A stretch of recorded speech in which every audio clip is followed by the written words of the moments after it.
むしゃむしゃ通るんだ。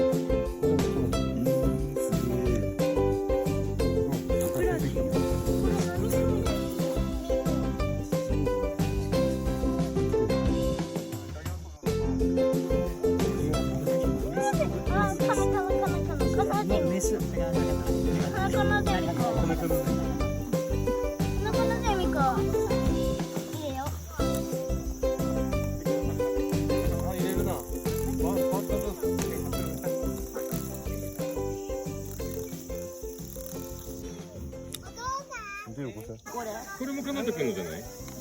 でしょ。ど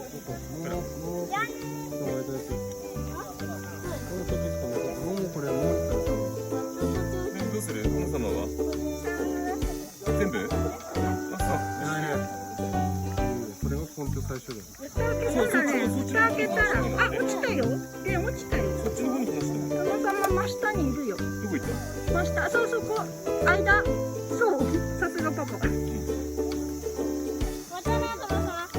それトマ様じゃないよ、蝶々だよ。